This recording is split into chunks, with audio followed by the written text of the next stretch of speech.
Hello, ഇതുപോലത്തെ വെള്ളമാങ്ങകൾ കണ്ടിട്ടുണ്ടോ? കുട്ടികളിലെ മാംഗോ ജ്യൂസ് വരുന്ന ഒരു ബോട്ടിലിൻ്റെ ഷേപ്പാണ് കേട്ടോ ഈ കാണുന്നത്. അപ്പോൾ നമ്മളിത് ഉപയോഗിച്ചിട്ട് മുന്നൊരു ബട്ടർഫ്ലൈനെ ഉണ്ടാക്കിയിട്ടുണ്ടായിരുന്നു കേട്ടോ, നല്ല ഭംഗിയുള്ളൊരു ബട്ടർഫ്ലൈ. അപ്പോൾ അത് വെച്ചിട്ട് വേറെ എന്ത് ക്രാഫ്റ്റ് ചെയ്തെടുക്കാം നമുക്ക് നോക്കി നോക്കിയാലോ. അപ്പോൾ ഇതിൻ്റെ സൈഡൊക്കെ മുറിച്ചെടുത്തിട്ട് ഇതിൻ്റെ ഷേപ്പൊക്കെ നമ്മളൊന്ന് മാറ്റി കൊടുത്തു കഴിഞ്ഞാൽ നമുക്കൊരു അടിപൊളി ഫ്ലവർ ഉണ്ടാക്കിയെടുക്കാനായിട്ട് പറ്റിയതുകൊണ്ട് കുറേ പെറ്റൽസൊക്കെ ഇത് വെച്ചിട്ട് അറേഞ്ച് ചെയ്യാനായിട്ട് പറ്റും. കളേഴ്സ് കൊടുക്കുന്നുണ്ടെങ്കിൽ നമുക്കതിന് ലൈറ്റായിട്ട് ഷെയ്ഡ് കൊടുത്തിട്ട് കളർ കൊടുക്കാം, അതല്ലെങ്കിൽ വൈറ്റ് ഫ്ലവറായിട്ട് നമുക്കതിട്ട് ഷോ കേസിലൊക്കെ വെക്കാനായിട്ട് പറ്റും കേട്ടോ. അപ്പോൾ നമ്മളിതാ ഈ പെറ്റൽസൊക്കെ കറക്റ്റായിട്ട് അറേഞ്ച് ചെയ്തെടുത്തിട്ട് ജസ്റ്റ് ഒട്ടിച്ച് കൊടുക്കുന്നുണ്ട്.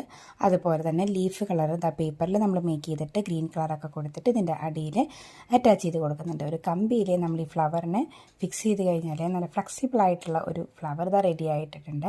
ഫ്ലവർ വേസിലെ മറ്റ് കളേർഡ് ഫ്ലവേഴ്സിൻ്റെ ഒപ്പം ഈ വൈറ്റ് കളർ കുറച്ച് അട്രാക്റ്റീവ് ലുക്ക് തരും കേട്ടോ. കണ്ടിട്ട് ഇഷ്ടപ്പെട്ട് ലൈക്ക് ചെയ്യാനും ഷെയർ ചെയ്യാനും സബ്സ്ക്രൈബ് ചെയ്തിട്ട് കൂടെ കൂടാനും മറക്കല്ലേ.